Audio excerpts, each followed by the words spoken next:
Buganda bumu abantu abali e Boston, Massachusetts, mugenda kuba n'olukungana lwammwe lwa Buganda bumu BBNAC 2025 agwanga muje Boston wakati w'ennaku z'omwezi 23 May na 26 mwezi gujja kuba gwa kutaano. Tugenda kulaba ng'eki gye tuyinza okwogera ku mental health ne HIV. Jukira bene yakuta omuli gw'okulwanyisa siriimu, so kati ngaffe Abaganda naddala ababeera ebweru w'eggwanga tulina okubaako engeri gye twogeramu, tulabe engeri gye tusobola okwezidaabuluza mu mental health then ne mukenenya. So genda ku website yaabwe ojja kuba obafuna bulungi nnyo. More information www.bbnac.org/convention 2025 oba essimu eyo nga bagenda ogikuterawo wansi awo ogikubeko ojja kuba obukinga ennaku ezo 3 mulimu okulya, okunywa n'okweddabula n'okumanya banno obulamu butambule bulungi nnyo. Okay, Max Dental tusangibwa Nankulabyo oba ennamba y'essimu ogikuwako n'ofuna eddwaliro erikuli okumpi ne bakujjanjaba anything to do with your oral, ekintu kyonna obulwadde bwonna obw'omukamwa bw'amannyo bonna bajja kuba bakujjanjaba bulungi nnyo. Be banaffe aba Max Dental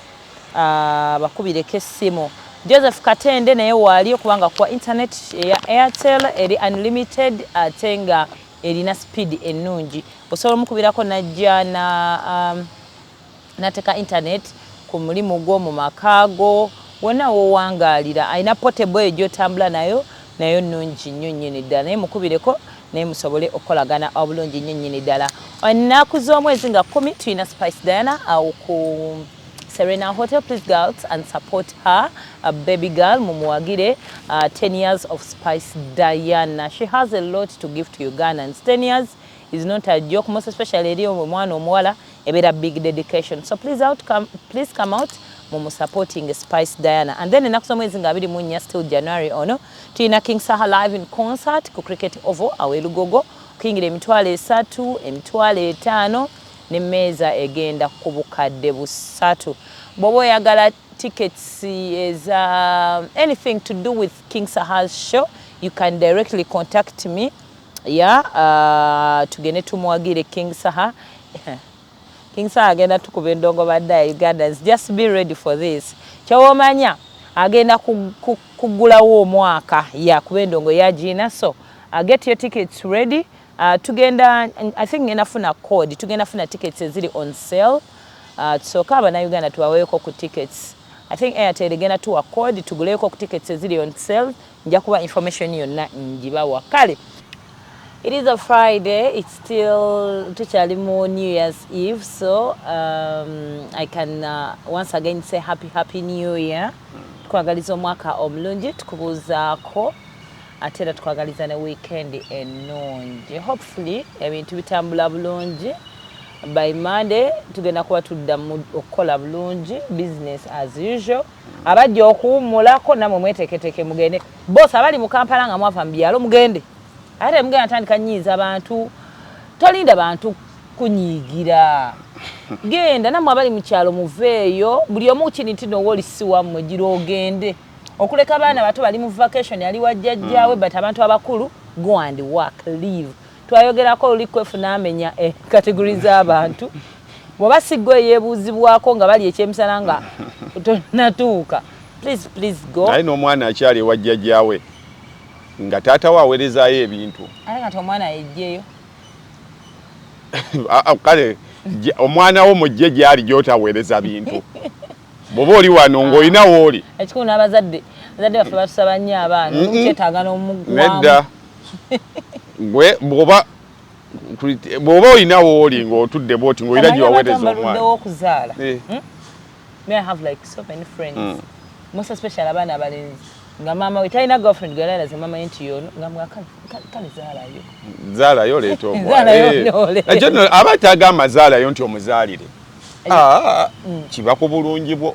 Kibanga HAFFY bwoba ng'otambula ekiro ng'otambulira ku boda nga tukolera mu bidongo. Bwe nkwesibako ne gamba HAFFY gulayo emmotoka, ate bwefa togiweereza nze. Kwefu oliwa emmotoka gye waŋŋamba okugula eyonoonese.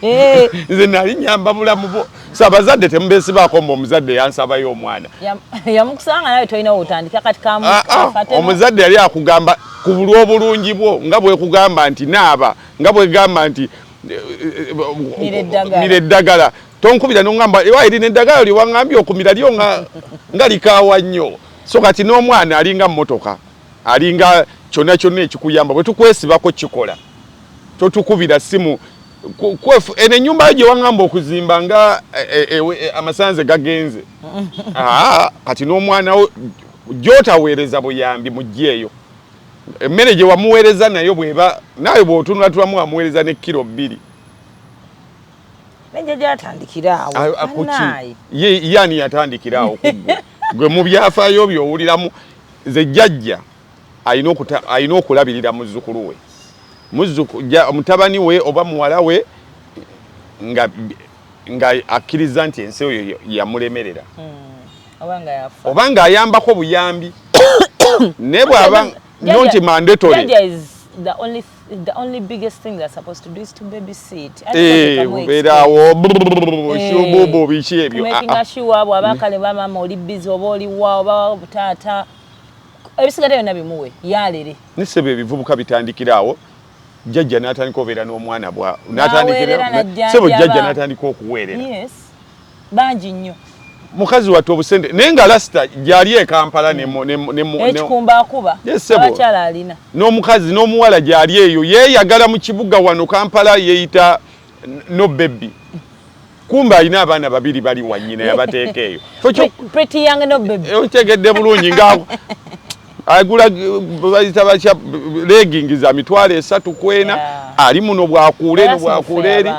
so bajjajja mubaleke ndira ba mama ne mbamenya obusente atefe wetu bawaate naweererako muzzukulu anyway kale tuvuddeyo naye nga tubagaliza omwaka omulungi kakati munnaye twalina emboozi gye twaleka wano omwaka oguwedde tuddeko ku bintu ebyamakulu bannaye eya Hyun Sung president we South Korea omusajja yangubidde gwese munanga ebintu ebigenda maaso mawulire bya kisero ensonga ez'amakulu zituyitako abaana abo bali mu diversion so kakati president we South Korea twamuleka bamuyiribya bamutwala kaguddeyo yateekawo masholo nga 3 January katono nyaawo najja ne yeetonda n'abaga abasebo ne banyabo nsaba kunsonyiwa ne bamuimpeachinga parliament ne muimpeachinga nga 14 December okufubutukaawo ne bamuyita mu kakiiko awoze annyonnyole kyekyamuteesaawo masholo yusunu teyalabika ekyokuba nti nno wabbye essimu yafi n'omwetondera etteeka lisigalawo wali eri nga likunoonya kakati etteeka limunoonya mugajjangu otunnyonnyole teyagendayo munaye mu nsi ezo ewali ekyejo mbu bayita president mu kiragiro kyabwe mbu agyenyonnyoleko mu kakiiko kuba izo ensi zita za kyejo ezisesa ezakajjanja president ng'agaana muno ng'akulira poliisi asindika abasirikale 2 bagende ewa president bamukwate South Korea basesa mbwera nabali nga bambala bulungi nnyo nga bamakinga bagenze wa president nga bakonkona ekokoko tubadde tusaba ku mukulu oyo bamwetaaga president ng'aguguba n'abamukuuma nga baguguba mbungo akulira poliisi ayongerayo abalala 6 nga kalemeddeyo mwongereyo nga bawera 8 bali balayika amanyi tuweereza matono kati sikafu eri awo wakati wa poliisi abSFC abakuuma president bakimanyi nti omulimu gwabwe gwakuuma president ne bakimanyi nti balina okussa amakitiibwa mu kooti kakati bali awo bakyabinyumyamu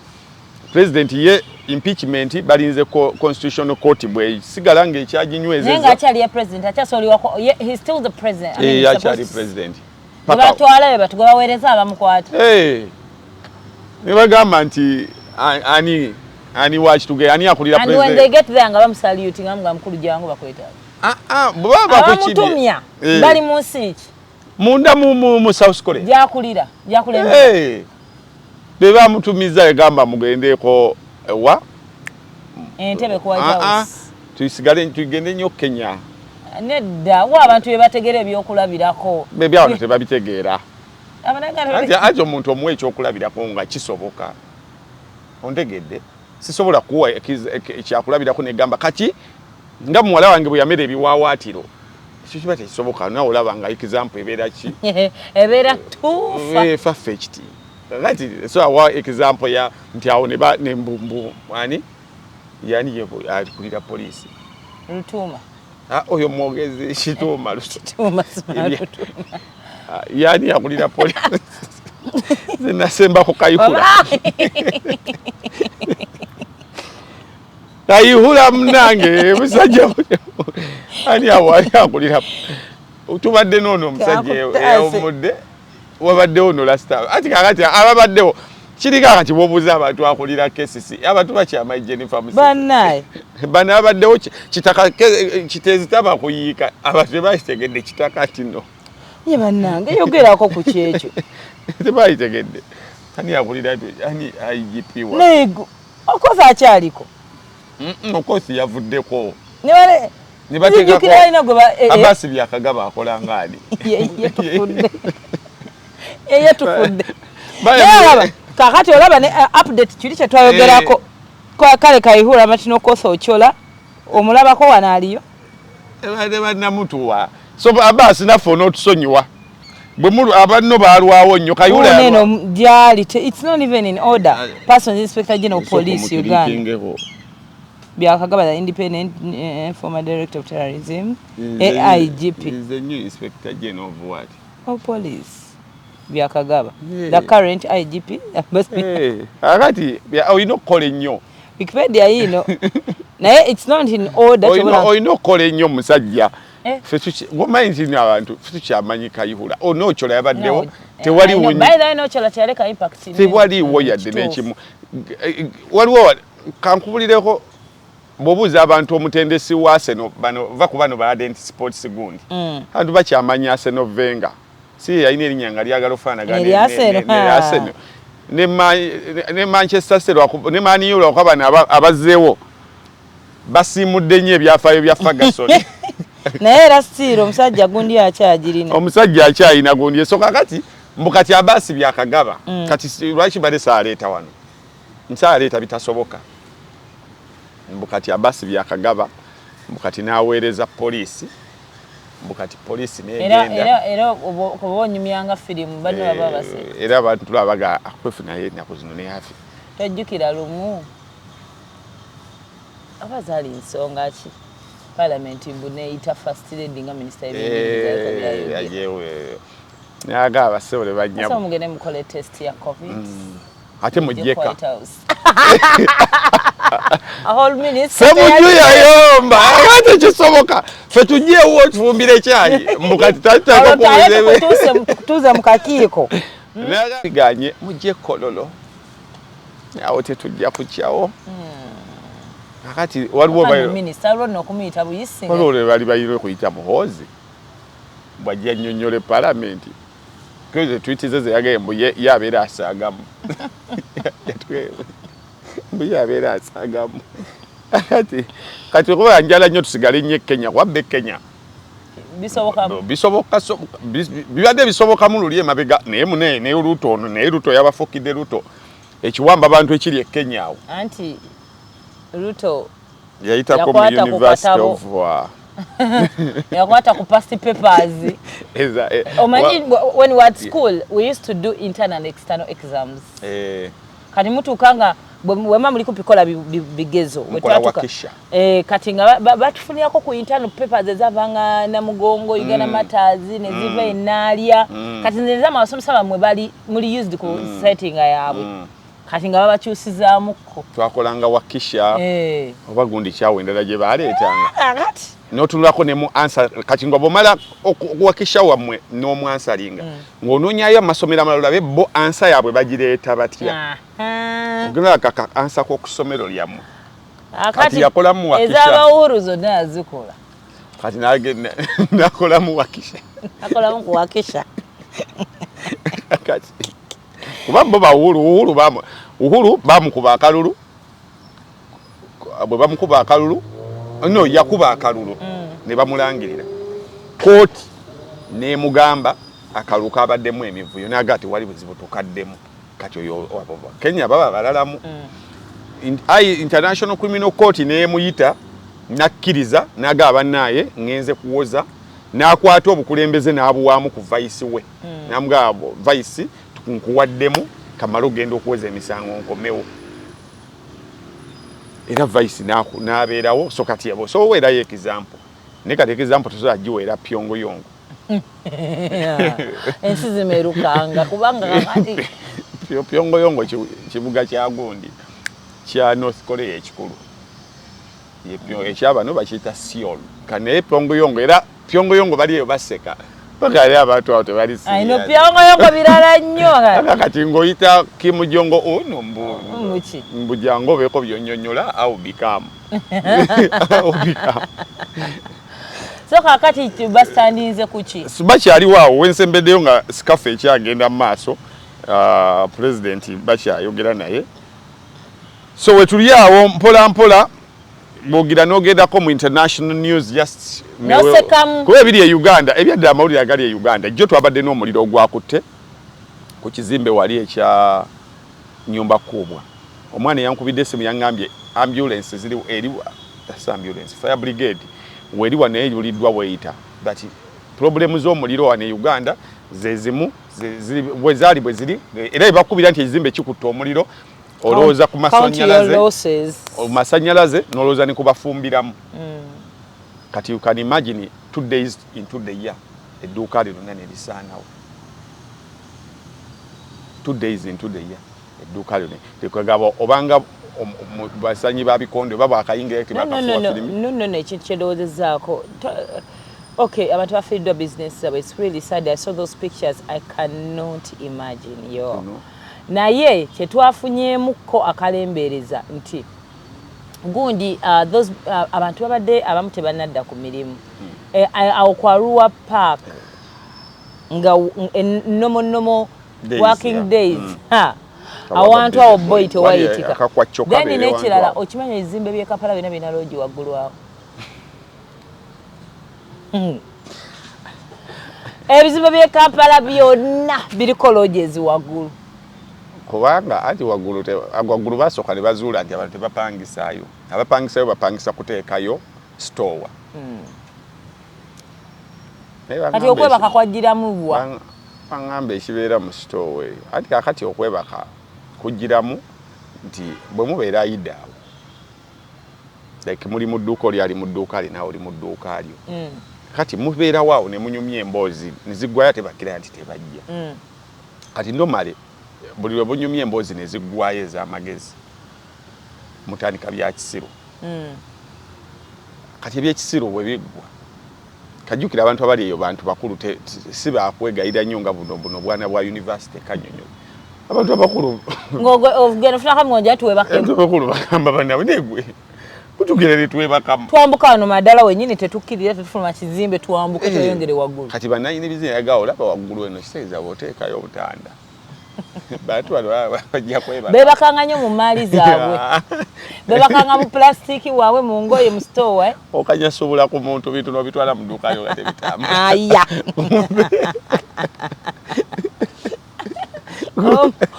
muwala gwe mmanyi nawulira ali mu luyombo ng'alina gwanyumiza ng'alina musajja we alina saluuni mu kibuga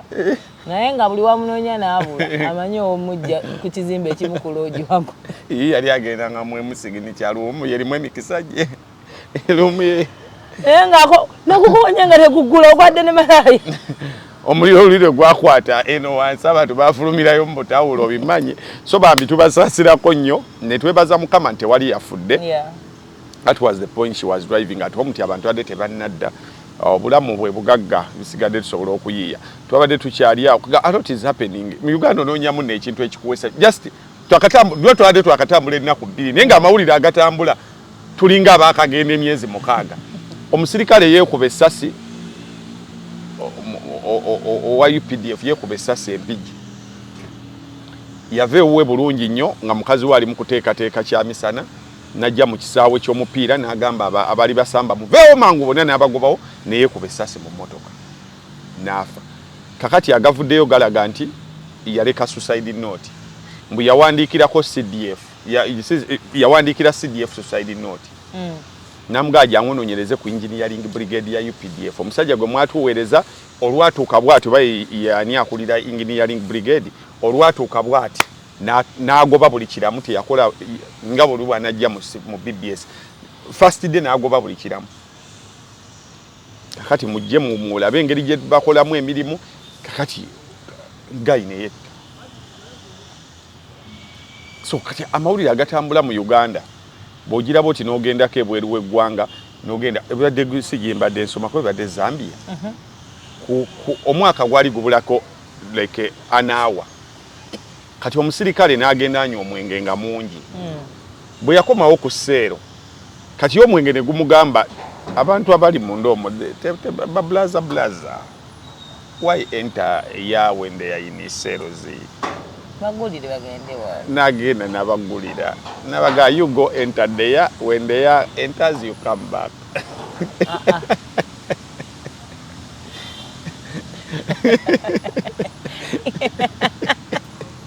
my blaza fireworks. Hey, you go. Oh, he was so kind. Yes, you go watch fireworks, but make sure you come back when everything is done. Era nawe atudozo mwenge bwe kubangu gukendera. Najikira ali ku duty. Bali mukumunonya. Nebe yazindika okulaba fireworks tebadda. Bakola ekigo abagu. Omusajja akunyonyedde genda olabe fireworks. So komera. Tudduka mudwaliro gye tufula bujjanjabi olw'okkomera. Abantu badduka mudwaliro. Nga kisusse. Naye omusajja yabawulize waze kind officer naga mugende tetusobola banyumirwako. Ne make sure you come back. Ye akati andoza abalindawo nga ku munaana. Ati omwendo omwenge gumugwa kalaba tebakoma. Perekeze ya stani eyo. So kakati yembeera bwezambula tubadde tulina kyekirala.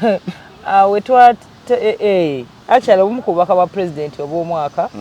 bwe yatuwadde yagambye tayagala kuddamu kukwata muntu ng'agabye police bond. Speaking of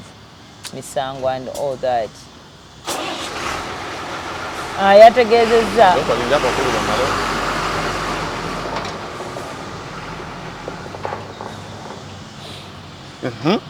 oba constitution egamba birala naye alina kyagamba ng'omukulembeze w'eggwanga. Bino ebyammwe ebye South Korea byemukwatamu. Awulo olemwa n'omala n'okaaba. Bimu ku bintu omanyi bino ebintu ebyekisirusiru bino abaana ebalwana bizibikira amawulire agali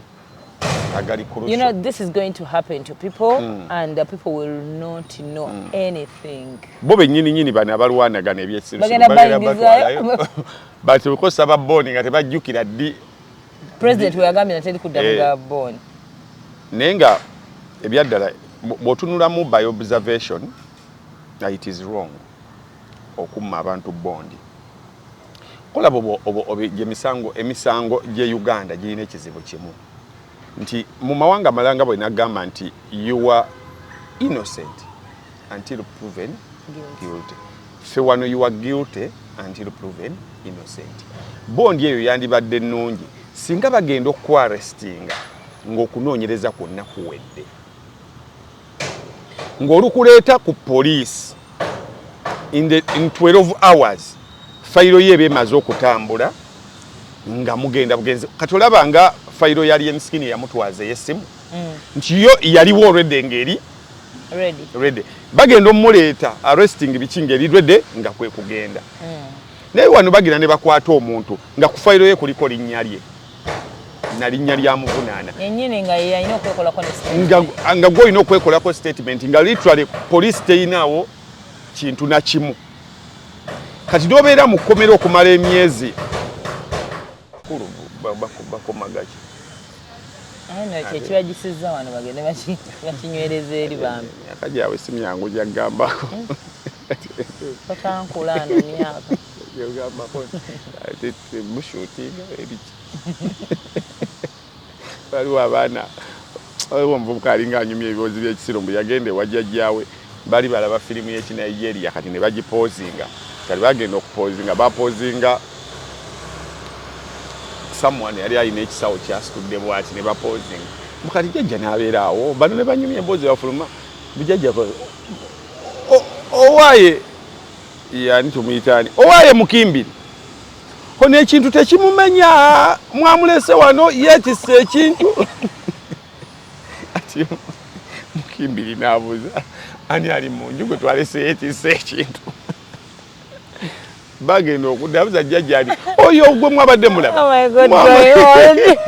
mwamulese awo asitudde ekintu obadde ali wano bwe ndowooza muginakomawo akiteeke wansi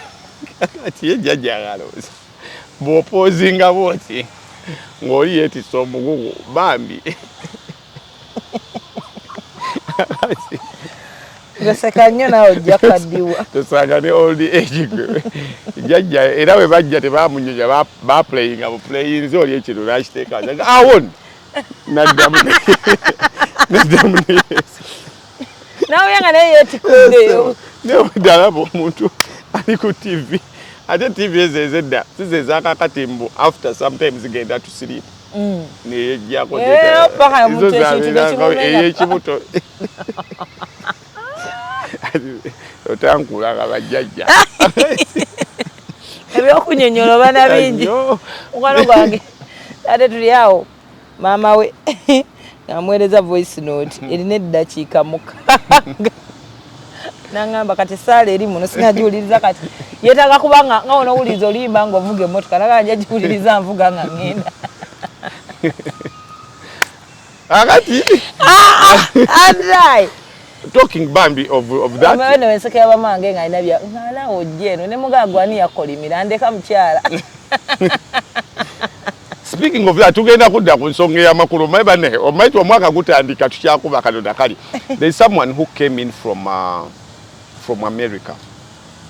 erinnya sijja dyogera naye I just want to appreciate him yandeetedde hard drive ya terabytes 4 ababbi sigenda kutambula nayo temuginoonya terabytes 4 yaze nankubira jjo nga ndi wano nangamba ndi wano ku Masengere actually the same guy eyatugulira microphone tatuwamba wegenezaganya abantu we batyo nankubira is a very wonderful person is a doctor yangambye ali sinjira ali pululo nganze tanoonyako sagala alien skin palaso ontegete sagala manyi kyaliwo yenna gyali yadde simumanyi alina okubanga mbwatu alina okuba buloko oyo era nkwegaide tobangako ekyekisibu kyokola kuba kyaliwo nze gwajja okusooka bw'onookola obulungi ngenda kwogerwako ku mukolo gwo nesagala bere kuba yajja lwaki omuntu otandika omuweera nga talina kyeyakoze kino ekintu mukyazimba sagala ka relationship kamuke muzimba kakome ku madinisa site ebizimbisibwa babiri bannange so njala yenna gwofunye omwefunira ebintu byo sibirimu anti gwe kola bibyo nze gwe naleeta gwe naleeta so the doctor is a doctor anga is a professional doctor a PhD musaza mwali balimu abantu ndozanga nga 15 abakola kyakola nangamba luli channel webaji hackinga yalumwa nnyo bwe twaga nti content bamubbi kati nasanyukira yatukomezaawo content kati nangamba njagala buli kimungo okitereko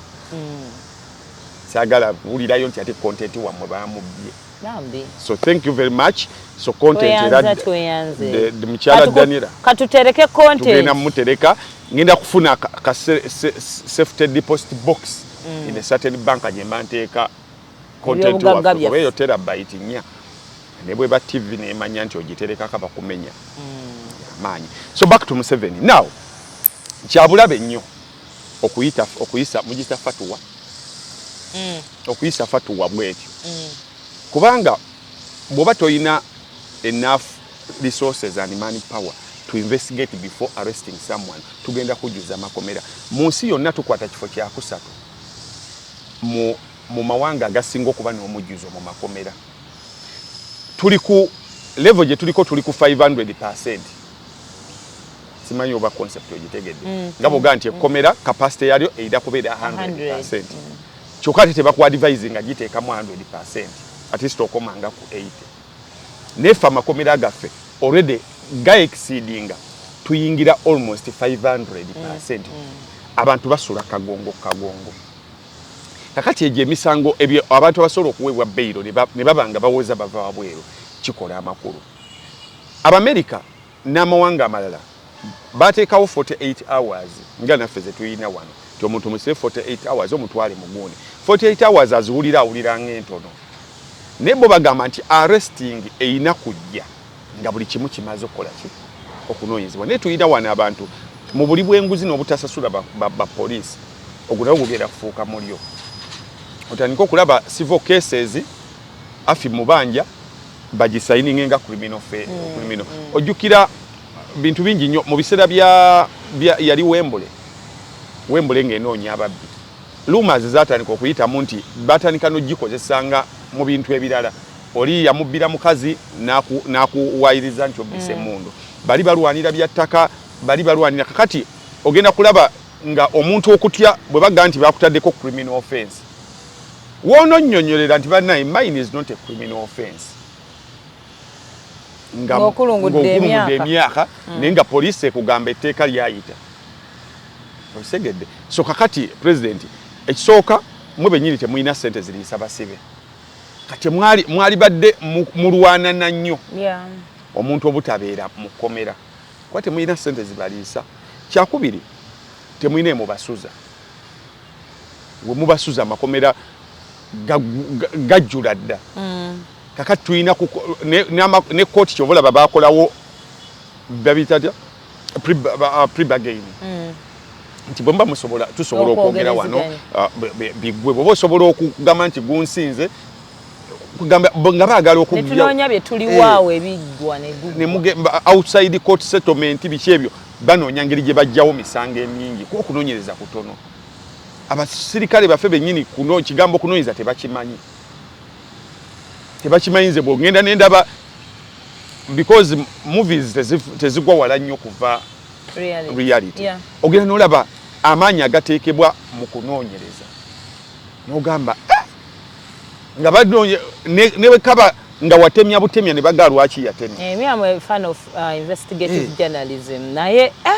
ondaba olabira ddala gwenga story gwengolabira ddala omuntu omusango gwamusinga naye nga sebo bakyamuta n'agenda ku bondi waliwo kafirimu genda okanoni oli sebe mutera ddala n'agenda tabamukwata gwa mulabi nga bo basisi paka lwe bafuna obujulizi waliwo kafirimu kenjagala lwe bakayita Jule number 2 Allahumma kakabira doza ye firimu mu investigative movies yantadde mateeka bagita Jule number 2 Allah kakiiko akalamuzi nga kuliko ojjukira wa numbers kati kuliko owakakiiko namba 2 ginoonya genda otunuulire firimu eyo bw'onoomala ogitunuulira ojja kulaba nti anything can happen bagita Jule number 2 so against that background sandisubidde President Museveni kuyisa fatu wefaanana bwetyo naddala mu kaseera ke tulimu nti timing kintu kikulu nnyo kati buli muntu alowooza ne bwoba okirese mu bulungi buli muntu alowooza kigenda kuba political kwa kati banja bagenda okukwata bajjukira tugenda mu campaign kati kitegeeza buli gwe banaakwata basobola okuyisaawo buyisa ne bakuteekako buli musango gwe baagadde ajja okweyimirira kuba lyo okweyimirira kubaddengawo kimu bibiri bajja tweyimirira because constitution ekola ki nekya tetwandyagadde kuteekawo presidency nti amateeka gayisibwa bwe gatyo ayina president ayina obuyinza naye rights ezo zirina kuvaayo mu bintu ebiri serious si mu buntuntu bwe butyo obuli petipeti so ekintu ekyo kyayise nemwe bennyini abalina kigoya kuba kikwata ku bavubuka tekigenda kwata ku bakaddenga ayina kyakyogerako but n'abatafunye support nnyo kigenda yita like that because wane ebintu bisobola okubeera legal right naye nga mulala ebiri wrong morality ejja with the public court endulu bwevuga kale bakiyisa naye ku mpaka naye nga tutegedde nti twakitegeera nekyayise teriyo muvubuka platforms zonna ze tuliko twabadde ku alien skin ng'ekintu ekyamakulu kigenda mu maaso kati bagenda kutusiba oli akutwala wano bya kivagalanda ogenda okutuuka eyo nga bakuyunga section ng'obulirayo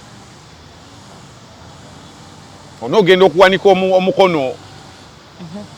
please owekitiibwa omulamuzi nsaba kweyimirirwa aga kweyimirirwa gwe tomanyako nti obuze babiyisa ddi mutandika okwegira bagaye wali we mwakubiriganira wali yayitira ate fenna tuli bakandidate bakomera engeri gye bakwatamu abantu wano ogenda laba oli motoka ezekututte under stupid things under tolowooza nti noli wampisa nnyo tolowooza nti noli butonga butono nnyo omuntu yenna ng'ova ewaka ng'oli waggulu w'emyaka 10 mu Uganda oba candidate wa komera myaka 10 kati mu Uganda oba candidate wa komera anything can happen so basobola okuyoola oli bagamba bali mu kuyoola beekalakaasa ogenda okunnyonnyola emyaka gyo si ffe tukopa tuli obubi ne tulabika ng'abantu abakulu osanga omwana alina emyaka 13 naye nga omubiri gwasiba agenda okunnyonnyola nti nkyali mayina ng'ali mu bakulu abawala bali awo bubi na buli eno bweze eri amabeere n'enviiri biki bigenda okuba nti bana ekibubu kikyali kito myaka 15 ng'okulunguddeyo emyaka 7 andi ekkomera si kyekintu kyewandyeyagalizza bwe tuba tuyungeko olumu ne bana abavubuka nadde ndaba performance ya ati kati Dax vibe yankwata ne vibes katero performance ya source ya kubye show ku ya Eve i capacity ade yabadde watuza abantu 3.3 ya Busta Rhymes yabaddeko Spice yabaddeko Bashatawale it was so nengo omulaba bambi si oli si oli enajukira muteja yakola mwaka akasuwa alinga kali kakatuni kekani ana katu dijafana ne yenene wagulu wetu wase kali wekati musajja atongola bayagala ku emulating abiribi yakolanga naye nga tamalako bamuletedde I love their art bamujje wanseyo najja nayimiranga ina hype man wa manyi nnyo yayogedde ekigambo n'agamba I wish Mavado was here jukira bali mu ntalo zaabwe ne Mavado ne buvuyo bonna kati ng'olaba nti okuva yava mu komera is trying to make things right yasobola okutunuya n'agamba nti olaba mani byonna bibaawo naye embwezi kuggala embwezi kuggalira ekimu ne kiggwa yabeerayo yagenza okuvaayo w'amaanyi mu musical naye health wise tasobola kuga nti yeeyagala naye nga yabeererawo nga bamutenda era nga bagamba maanyi awa boosi mwe bino bye mulimusi muli mu katemba abasajja baali b'amaanyi naye bamukwata ne bamuggalira kapa kati nalaba luli bali abalinga babawaana gangizi lelelelele Haiti esawa zino ekigibonyabonya gangizi bweziti esawa zino eri anirule president bamulumba wakati bamukuba ne bamutta kati eggwanga weeriri ababanda baali wamba Haiti eyo gyolaba gangizi zatandika bweziti mpola esawa zino kati emu ku mawanga agali anirule kati bwendaba nga poliisi n'obwa poliisi bwa Uganda kyobola abasi byakagaba kyobola n'okutegera mbadde sikutegedde kuba kayihula mu kwagala bye yali ayagala betuga nti yali ayagala obutaala yandibadde alina kye yakozeewo awo ojjukira gundi ebintu bya we bakubira yani ono w'embooko owa bodaboda yayimba embooko yani gwe bakubira ebwayise amasasi yani Master Blaster Kayihura yakola emirimu awo paka kuyita Bobby Wine namugamba jangu tugende fenna mu ghetto nnyonnyola abantu naye ku byagenze maaso byonna n'obunene bwabyo n'obuzito bwabyo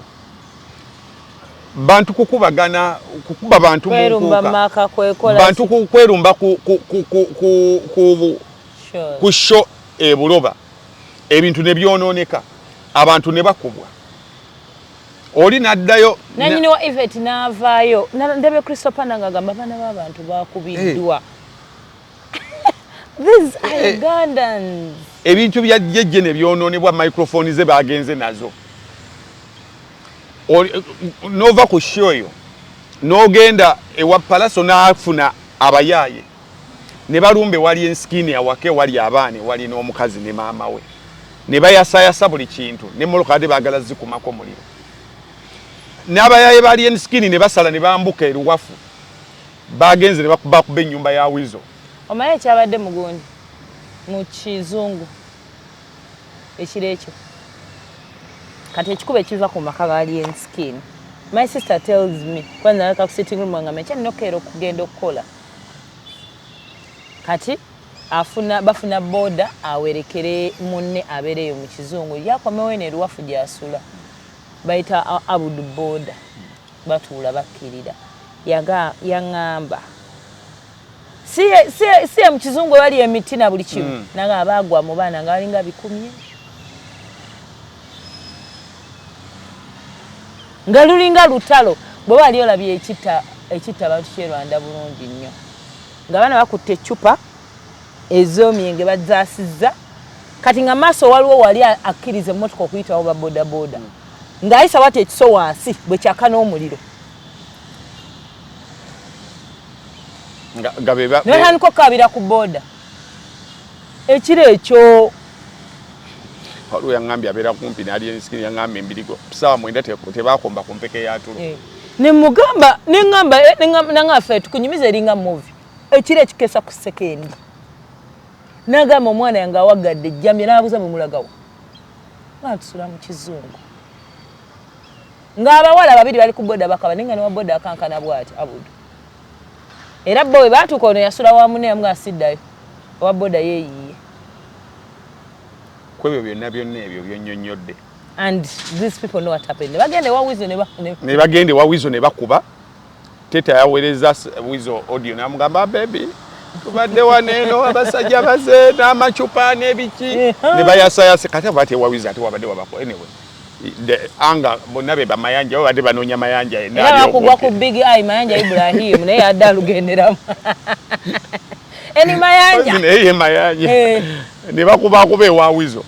poliisi mu ebyo byonna ka statement ke yasobodde okuvaayo nako kasoma bwe kati mu buzito bwa byonna bye tukunnyonnyodde yagambye ebyo nno nga ogattako gye twatandikira ekitone ennyo mu nkuuka poliisi yagambye bweti the Uganda police force has observed a trend has just observed and has observed nabo bakirabye ne baga kyabekanze bwekanze amanga biri byonna bye tubadde nga twogera emabega abantu abaze bakubwa biki bo badde tebakyobserving has observed a trend among musicians who are utilizing gangs to intimidate one another, leading to disorder and chaos at public events and entertainment. Did they say one another? Do they even know that Ugandans are involved? Bo bamanyi just one another. Byabwe bya kikosi byabwe. Bali abasigadde. People who are involved. One another. These gangs have inflicted significant damage to property. Such behaviors is both unacceptable and deserving of condemnation. Ekikirizibwa era kigwanidde kivulimirirwe. Nengamba hakati mu statement eddako bagenda okutaakaka. Ne bajja, we hereby issue a stern warning that all individuals involved in these actions will be held responsible for their conduct. Babalabula. Endi. Kekasendi eyo. Mu magnitude ya buli kintu. That is the few words the police could come up with. And then Ugandans are there complaining. Nti HAFFY maze ku TV nemuwagira alien kye yakoze. Bali matumukolere ki? Bwabanga police abatwala ebyokwerinda kyekyo kye bali hatuse. Nze HAFFY. Era ade inagamba nti go on our blazer. That's our boy. That's our Jaden. Go on. Go on baby. Kubanze nange banga lyonna waliwo yakunyumizaako waliwo gayi waffe amuyita Daudi twakolanga naye. Yaŋŋamba ye yali omukulu ewaka kati ng'alina mutowe ng'agenda n'avuma abantu n'abacyankalanya kati ne bajjanga bamugoba kati naddukire wa mukulu wene oli n'abasike yalingawe ne bagenda kati mbulumu ono nawulira nga abikooye bukati lomu amulengera wali n'atandika otinkula endalo mbone kabagamba mama nsobola nobba kubanga ntudde olwo kamaze omulengera nsobola bba kubanga ntudde ate ono kye yakola n'aweta ensonda n'agenda bali balaba bulaza agezaga tugetuka kube wanaddira akawedde bamukuba mbukakati bwe bamala omukuba ne bamunoza olwo najja n'abasike yalingawe naga ne bankuba ng'oli eyo otudde namugaa nange bali yakulaba ku muntu akuba abantu ng'atudde badde simulabangako naye bwogere nti osobola naye ng'akangu nzire wali ebbali ngwe era mbadde nkulengera bwe nti naye ate ndabye totudde ate ne bakukuba kakati there is a certain moment buli kimu lwokita kivuge nga bwe kivuga kati naawe olinde bye wawooninga bwe bituuka because there is nothing in you kweno saga mama buli saa ffe munasonga mu nokola boti afi era wakoze boti muwala gwe kino nze ngani there is nothing in you. I have a son to raise. Police has just observed, we observed 3 years ago. Era nze nkubulira nti nze I condemn violence ani gwe abakituusizaako palasolo yakuba alien skin MP I crossed I was on alien skin side kuba kwolo yanyigirizibwa buli kimu ne tugamba how dare you, how could you, that is so disrespectful. Bwetu tugenda tuwa alien skin ekivulumanga ontegedde bulungi sinabaleeta obulange waffe bajja twakipike naye twakipika nga banana bule natugamba yes fenna ne twambala ne tukkirira ku freedom city nze baamala kungobayo ngende wa palaso but ekyo kikulaga nti tetulina double standards yenna anyigirizibwa kati wano kanze kati wekinnumira and that is what I had to say on my TikTok involving people. Nakubuuziza singa abantu the Bobby Wines, the Chameleons, the Bebe Cools of those ends of those years singa ba involving anga abantu show nga Battle of Champions yandibadde because beef ya Bebe ne Bobby eri real naye abawagizi bajja ne balaba show buli omu nawagira gwayagala era ne badde waka peacefully kati imagine bonga besanga ku street ku stage tetwabalako nga bekubirako ne bagenda mu nnyimba ne beekuba okwivolvinga walole bakuba Bebe ngumi mu nkuuka is that why you had to say mu nkuuka mbu kati ndakomye obuto mu nkuuka kyali kitobero yali kuka bali nakivubaawo n'agenda azoleya ate omwana w'emagero oyo jjukira ku bombi basatu ye yali kakola omutuufu kamiri ye yabanga ne baboyi be nga basooka kukwata ajja nakufikamu awo nga tasobola kukuba ye Bebe nga alina omubiri aguyina naye nga toto wa road Jaden system ati ng'olira bangambako lumu ebbaala waliwo ebbaala eyabeeranga ku Ntebe road awo nga wakuva katale okukirira bwoti bagiyitangani ebbaala eyo bannange ku mukono gwo ng'okkirira no ku mukono oguva Entebbe guyingira Kibuya waliwo ebbaala eyabeeranga oba bagiyitanga volts yabeeranga awo bbali awo waliwo olumu Bobby Wine oyo yanoonyaako Kamiiri yanoonyaako Kamiiri Rali era ndoza badde ne bagamba n'abaana basagala okusanga tebanalaba ku bafuutu soja batuufu kati ne bamanya Kamiiri we yayimbidde yalimu eyo ebbaala ebiseera bwe yali yakaleeta esikareedi ye yalinga ebikulanga edda waggulu yalina emmoloka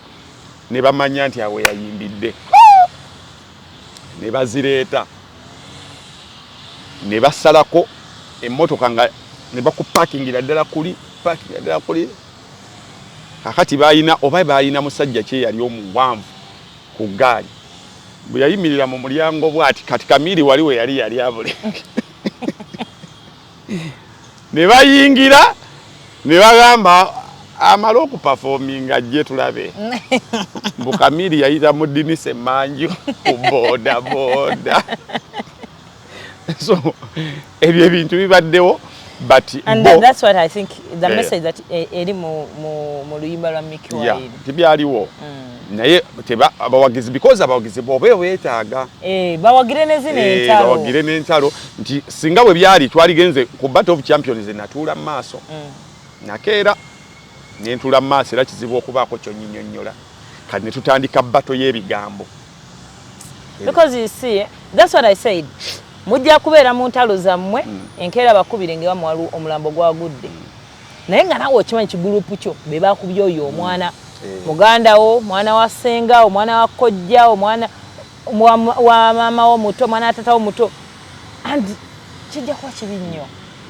muve ku bantu and the example yemba nti life bwe bakukuba bwe mu abavubuka bali mweze eggaali bwe bakuba n'ofa banate n'eggaali teyimirira bo basigala bakola bya ate yali yayimiridde mama Joram yaziika omuvubuka omuto yaleka omwana omuto baby yali azadde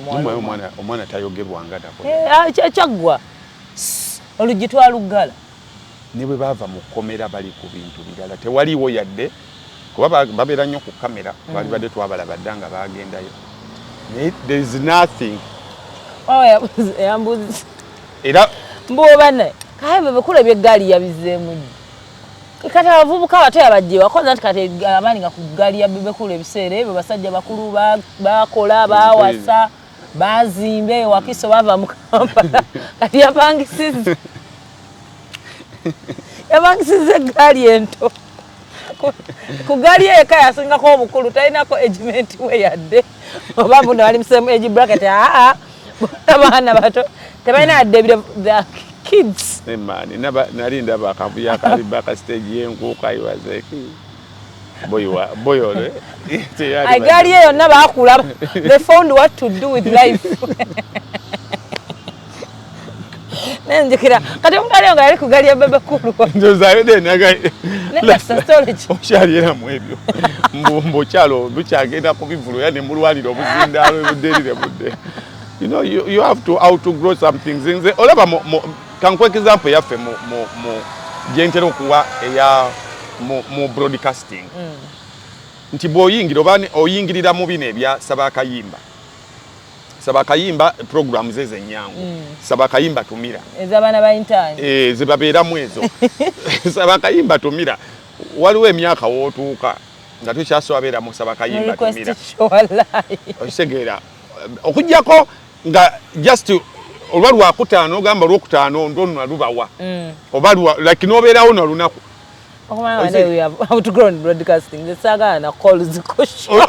okitegera nze essimu kimkaluubirira nnyo ogenda n'ogamba nti I have a lot to say kati kankuwa example ya Lwanga Douglas kati Lwanga Douglas ng'omusanga mu show ya Sabakayimba tumira ku bantu nga gyakola weebuuza n'ogamba era kyobulaba after 5 ye bw'abeerako it's all about giving information you hear some maturity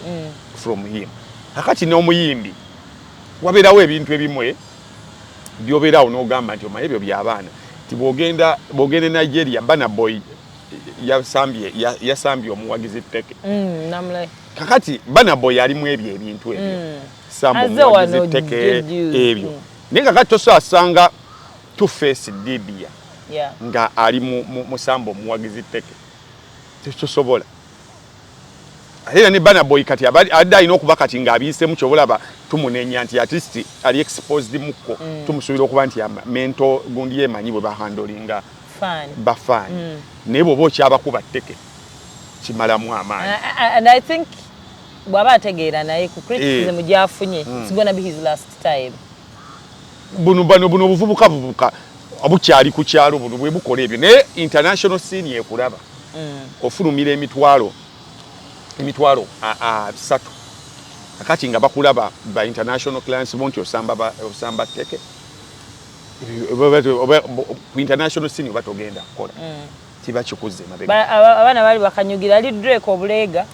edda byalinga binyiza kati akuze era yabukwata nabukuŋŋaanya abawale babeyambe bakanyuga wateeka walike bakanyuga kateeka and he didn't take offense yasigala performing naye kakati banno we bakulaba ne bagamba nelinda siyasenze mulimu era olaba zina analysis zetukola naye ng'ojjukira abayimbi abali backstage basawo yagira waliyo Hildaman waliwo Misachi waliwo Haruna waliwo King Saha kalukusiza ku music wayimba so bera ne gali nenga naye di respectable kubanga yo bebekulu atuke wantu twandibade you just pave way waliwo ne ya shikakanzi waliwo yagayimbo tulina obuchayi ku bebe etumula obuchayi bwe tulina ku bebe. Someone commented on yesterday's video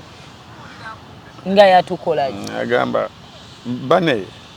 era namugambya just raise your idea just raise your idea bino tubiyogera nga we byali kubera singa ne Misachi yayina eggaali ojjukira gwe actually ojjuka we na condemninga gundi okubeera n'eggaali Lutalo ningamba Lutalo waliwo Lutalo first of all David Lutalo kale ate no eggaali nsobola okukkiriza Bebekulu beera naye because the kind of music he does the audience naye Lutalo kyekimubeeza n'eggaali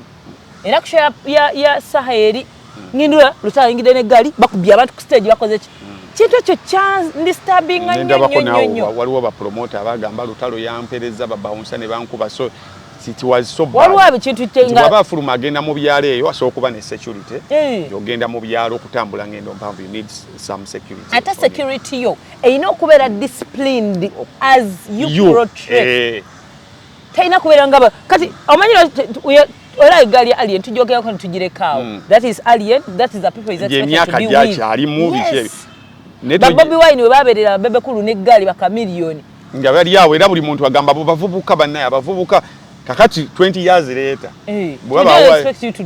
kale togera nga tulina obucha bawaiza mimbi wagwanga tumina ako buchayinga tukola kimbe kamiri singa yakoze ekya palaso kye yakoze singa kati embozi ndalamu ne buli muntu aga kati ezo level bekola ki besobola ne kati watu tulina kubira kamiri agambe ku palaso nti ekyo wakoze kikyamu mbozi zo ku street zisigale ku street boba olumya ate nawe togenderayo you know ebyo tulina ngati gwe mukulu akubirwa nete so akuba nti gwe mukulu alebera gwe tulina okugamba weegambeko kale twalaba ku gundi ku kesi ya Wizo ne yani manager waabwe Jeff Chiwa no ono yakuba Sandra Teta gundi agundi Chaga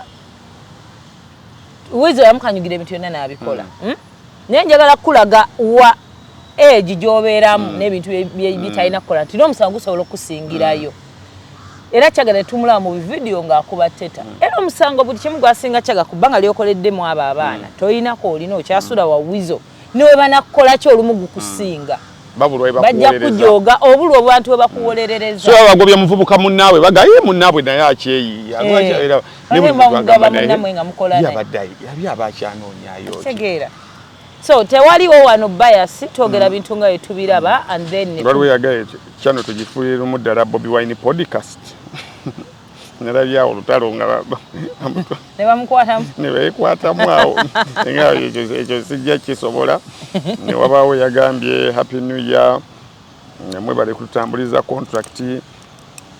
no yagambye yakuwanye wayogedde ku kantu kaba online sellers beetagamu okusomesebwa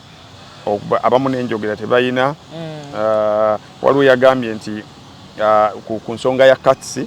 yagambye nti Bebekulu katsi nga tananenya Bebekulu kuba ye mukwano nnyo gwa president nga tananenya oli yamala emyaka 2 mu parliament ono mukwano nnyo gwa president yabwagende wa president ayogerayo ki naga mulimu Alecho Magola ali mu parliament we NRM ate NRM yesinga abaka abangi so tulabyeko ebintu bingi bana ba munju tulabyeko ebintu bingi nga president abiyisa parliament nega ate tulina kyakola omukulu bw'atyo bwe yagambye kati bo bakola yoki ngate munna nenyono omu eyamala emyaka 2 bali abangi bakola yoki Yesu yayina eggaali waliwo yaddangamba Yesu yayina eggaali yese n'eggaali ye ng'ekola ebyo era kyoba eggaali ya Yesu eyaliko yakola effujjo n'asalako omuntu okutu Yesu yamuyita n'amugamba tekijja soboka bw'oba oli ku ggaali yange bwe si bye tukola n'okutuukwe n'akuzzaako so gwakulira eggaali so n'abalala mwateesezza once in a while tujja kubanga mbayisaamu waliwo ayagala okuyiwamu ekitengi Matovu Media again mbadde ntesa HAFFY muyiwemu ekitengi kya Dr. Kwefu. Let me know what her choices is. What is your choice? Ngenda kuweereza nonde soko ojja mu inbox online shopping omuntu asobola kujja mu inbox kibi nnyo omuntu omuweereza nalabako. So byebyo bisigadde tujja kulabagana on Monday. Katusabe tubeere ne weekend ennungi naye nga banaffe aba Buganda bumu abantu abali e Boston, Massachusetts mugenda kuba n'olukuŋŋaana lwammwe lwa Buganda bumu BBNAC 2025 agwanga mujje Boston wakati w'ennaku z'omwezi 23 May na 26 mwezi gujja kuba gwa kutaano. Tugenda kulaba ng'eki gye tuyinza okwogera ku mental health ne HIV. Jukira beene yakuta omuli gw'okulwanyisa siriimu. So kati ngaffe Abaganda naddala ababeera ebweru w'eggwanga tulina okubaako engeri gye twogeramu tulabe engeri gye tusobola okwezidaabuluza mu mental health then ne mukenenya. So genda ku website yaabwe ojja kuba obafuna bulungi nnyo. More information www.bbnac.org/convention 2025 oba essimu eyo nga bagenda ogikuterawo wansi awo ogikubeko ojja kuba obukinga ennaku ezo 3 mulimu okulya okunywa n'okweddabula n'okumanya banno obulamu butambule bulungi nnyo. Okay, Max Dental tusangibwa nankulabyo oba ennamba y'essimu ogikuwako n'ofuna eddwaliro erikuli okumpi ne bakujjanjaba anything to do with your oral ekintu kyonna obulwadde bwonna obw'omukama bw'amannyo bonna bajja kuba bakujjanjaba bulungi nnyo. Be banaffe aba Max Dental bakubireko essimu. Joseph Katende naye waali okubanga kwa internet eya Airtel eri unlimited ate nga erina speed ennungi. Osobola omukubirako najja nateka internet ku mulimu gwo mu makaago wonna wowangaalira. Alina portable eyo gy'otambula nayo nnungi nnyo nnyini ddala naye mukubireko naye musobole okolagana obulungi nnyo nnyini ddala. Ennaku z'omwezi nga 10 tulina Spice Diana awo ku Serena Hotel. Please girls and support her, a baby girl mumuwagire 10 years of Spice Diana. She has a lot to give to Ugandans. 10 years is not a joke, most especially eri omwana omuwala ebeera big dedication. So please come out mumu supporting Spice Diana. And then ennaku z'omwezi nga 24 still January ono tulina King Saha live in concert ku Cricket Oval awe Lugogo kuyingira emitwalo 3 emitwalo 5 n'emmeeza egenda ku bukadde 3. Bw'oba oyagala tickets is anything to do with King Saha's show, you can directly contact me. Tugende tumuwagire King Saha. King Saha agenda tukuba endongo baddaye Ugandans. Just be ready for this. Kyawomanya agenda kugulawo omwaka kuba endongo yagina. So get your tickets ready. Tugenda, I think ngenda funa code. Tugenda funa tickets eziri on sale. So kaba na Uganda tuwaweeko ku tickets. I think Airtel egenda tuwa code tuguleeko ku tickets eziri on sale. Nja kuba information yonna njibawa. Kale tuwagaliza weekend ennungi tuddemu ku Monday. Ssaabasajja Kabaka wangaale.